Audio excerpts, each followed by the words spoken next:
தீவிரவாத தாக்குதலில் ஈடுபட்டவர்களுடைய சகோதரியை வைத்து அவங்களுக்கு தக்க பதிலடியை கொடுத்திருக்கோம் அப்படின்ற மாதிரி பேசியிருக்கிறாரு. இது பெரிய கண்டனத்துக்கு உள்ளாகி இருக்கு. நீங்க இதை பத்தி என்ன நினைக்கிறீங்க? நிச்சயமா சோஃபியா குரைசின்றவர்கள் அவர்களுடைய தந்தையுமே மிகப்பெரிய ஒரு ராணுவ அதிகாரியா இருந்தவர் தான். இவர்கள் ஒரு ராணுவ அதிகாரி. இந்தியரா பாருங்க, பாகிஸ்தானியரா பாருங்க, புரியுதுங்களா? நாடு தேசம் அப்படின்னு வரும்போது அவன் என்னுடைய எதிரி நாட்டுக்காரன் தான். அவனோட இஸ்லாமியனை நான் எப்படி பார்க்க முடியும்? என்னுடைய நாட்டில் என்னுடைய கூட இங்க இருக்கக்கூடிய தொப்புள் கொடி உறவான என்னுடைய சகோதரனை அவன் கொல்லும் போது அதை இஸ்லாம் ஒருபோதும் ஏத்துக்கல. அப்படிப்பட்ட தீவிரவாதத்தை இஸ்லாம் ஒருபோதும் சகோதரத்துவம்னு சொல்லல.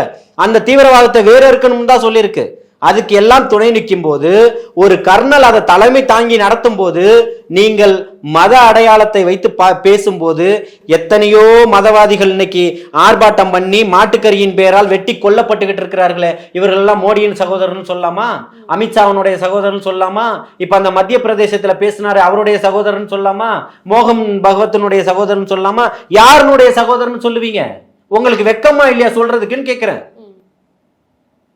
மத அடையாளங்களை எங்க கொண்டு வந்து தீட்டுறீங்க? சொல்லுங்க. சுதந்திர போராட்டத்துல ஈடுபட்டவன் இந்த RSS காரன் உங்களுக்கு சொல்றதுக்கு தகுதி இருக்கான்னு கேட்கிறேன். லட்சக்கணக்கான பேர் இஸ்லாமியர்கள் இந்த மண்ணில மாண்டு மடிஞ்சு தன்னுடைய உயிரையும் சொத்துக்களையும் உடைமைகளையும் இழந்திருக்கான்றது வரலாறு. நீங்க பதிவு பண்ணுங்க உங்களுடைய வரலாறு. எத்தனை RSS காரன் ஓடி வந்து பண்ணீங்கன்னு. இந்த சுதந்திர இந்தியால வெறும் மேல் சட்டை கூட இல்லாத காந்தியை சுட்டு வீழ்த்தின எத்தனையோ பீரங்கிய வெள்ளக்காரனுடைய பீரங்கிய எதிர்த்து நின்ன காந்தியை சுட்டு வீழ்த்தினது யாருடைய இதுல?